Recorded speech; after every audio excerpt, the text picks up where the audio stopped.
మీరు కూడా రాజా గుర్తు పెట్టుకోవాలి. వైఎస్ షర్మిల గారికి జగన్మోహన్ రెడ్డి గారు గత 10 ఏళ్లలో 200 కోట్ల రూపాయల డబ్బులు ఇచ్చారు, నగదు ఇచ్చారు. మీరు తెలుసుకోవాలి రాజా. ఈ అంశాన్ని తెలుసుకోకుండా మీ ఇష్టం వచ్చినట్టు మాట్లాడితే కుదరదు. చాలా ఆస్తులు కోర్టులో ఉన్నాయి. రిలీజ్ అయిన తర్వాత న్యాయబద్ధంగా వారికి ఇస్తానన్న వాటా ఇస్తానని పదే జగన్మోహన్ రెడ్డి గారు చెప్తా ఉన్నారు. మీ గొంతు పెద్దదైనంత మాత్రాన, మీ మీడియా పెద్దదైనంత మాత్రాన నిజాన్ని మీరు ఎల్లవేళలా కప్పి పెట్టలేరు. ఈ విషయాన్ని నారా లోకేష్ గారు కూడా తెలుసుకోవాలి. షర్మిల గారికి ఎంత డబ్బులు ఇచ్చారు 10 ఏళ్లలో?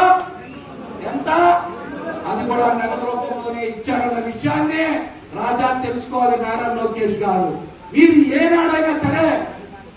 ఏనాడైనా మీ మేనత్త గారు ఎవరికైనా సరే హెరిటేజ్ నుంచి మజ్జిగ ప్యాకెట్ ఇచ్చారని ప్రశ్నించండి. మీరందరూ కూడా హెరిటేజ్ నుంచే మజ్జిగ ప్యాకెట్ ఏ రోజు ఇచ్చారా?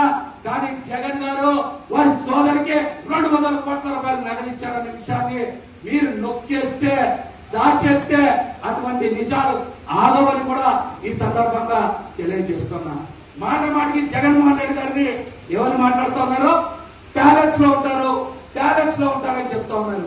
ఆయన అక్కడ కట్టుకుంది ఎకరం 20 సెంటుల్లో. అందులో పార్టీ కార్యాలయం ఉంది. గతంలో ప్రభుత్వం ఇచ్చే కార్యకలాపాలు అక్కడి నుంచే నడిచినాయి. 5 ఎకరాల్లో ఉండేటువంటి వ్యక్తిని ప్యాలెస్ లో ఉన్నారంటారా, పూరి పాటలో ఉన్నారంటారు కూడా మీరు మాట్లాడాలి.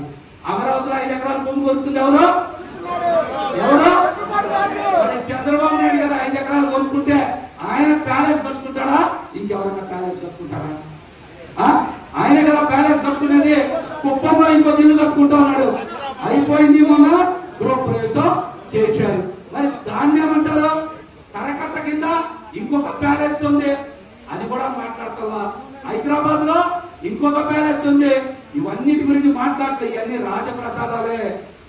వేల కోట్ల రూపాయల ఇల్లు ఆస్తి నుంచుకున్న చంద్రబాబు నాయుడు గారు పదే జగన్మోహన్ రెడ్డి గారిని ప్యాలెస్ లో ఉన్నామంటే తిప్పి కొట్టాల్సిన బాధ్యత మన మీద ఉంది.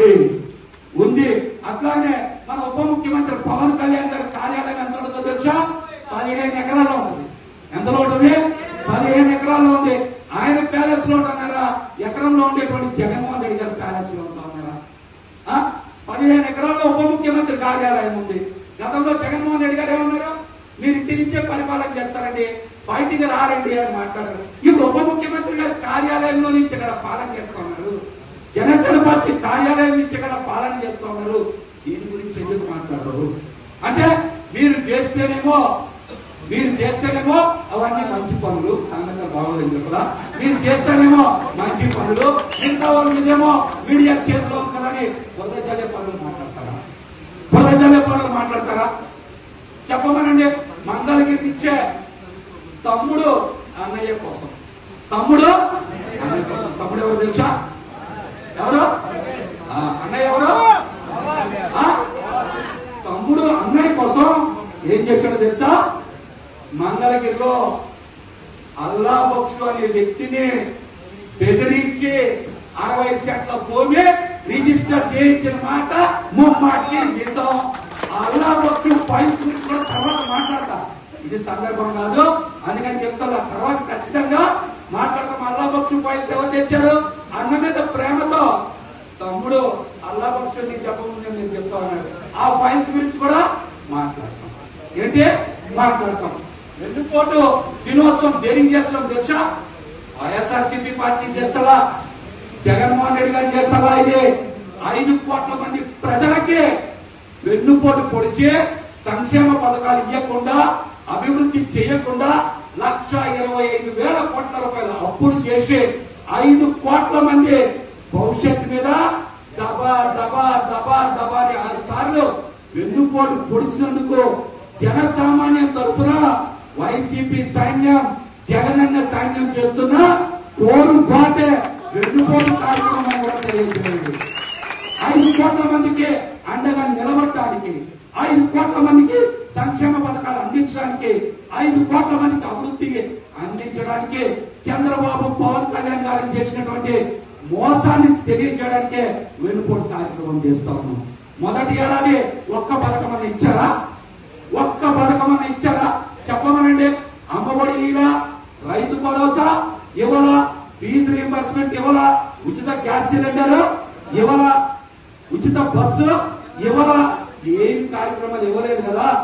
మరి ఇవన్నీ ఇవ్వకుండా సూపర్ 6, సూపర్ 7 తో పాటు 143 సంక్షేమ పథకాలు ప్రకటించి ఒక్కటంటే ఒక్క సంక్షేమ పథకాన్ని కూడా అమలు చెయ్యనందుకు మనం వెన్నుపోటు దినోత్సవం చేస్తా ఉన్నాం. వెన్నుపోటు దినోత్సవం చేస్తా ఉన్నాం. రాష్ట్రంలో ఒక్క రూపాయితో కూడా అభివృద్ధి కార్యక్రమం చేయకుండా 1,25,000 కోట్ల రూపాయలు అప్పు చేసినందుకు వెన్నుపోటు దినోత్సవం చేస్తా ఉన్నాం. ఈ రాష్ట్రంలో సంవత్సరానికి 4 లక్షలు, 5 సంవత్సరాల్లో 20 లక్షల ఉద్యోగాలు కల్పిస్తానని చెప్పి 2,30,000 మంది వాలంటీర్లని ఈ రోజున సచివాలయ వ్యవస్థని, అలాగే రేషన్ వెహికల్ డ్రైవర్ని, లక్షలాది మంది ఉద్యోగస్తులను తీసేసి నిరుద్యోగులుగా చేస్తున్నందుకు వెన్నుపోటు దినోత్సవం చేస్తున్నామని చెప్పండి. రైతులకు ఎక్కడన్నా మద్దతు ధర ఉందా? ఎక్కడన్నా రైతులకు మద్దతు ధర ఉందా? మీ జిల్లాలోనే చూసుకోండి, ఒక్క రైతు కన్నా మద్దతు ధర ఉందా? ఒక్క రైతు దగ్గరైనా సకాలంలో కొనుగోలు చేసి డబ్బులు చెల్లించాలా? ఇవేమి చేయలేదు కాబట్టి రైతులకు అండగా నిలవనందుకు, రైతుల్ని మోసం చేసినందుకు, రైతులకి రైతు భరోసా మొదటి సంవత్సరం ఎగ్గొట్టి 2వ సంవత్సరానికి కూడా ఎగ్గొట్టడానికి సిద్ధంగా ఉన్నారు. కనుకనే రైతుల తరఫున మనం వెన్నుపోటు దినోత్సవం చేస్తున్నామని చెప్పండి. ఈ ప్రభుత్వంలో పేదలకు కొనుగోలేది ఏమీ లేదు, పేద ప్రజలకి జరిగేది ఏమీ లేదు. అంతా పెట్టుబడిదారులకే, పెట్టుబడిదారులకే. మా వీడియో మీకు నచ్చినట్లయితే please like, share and subscribe.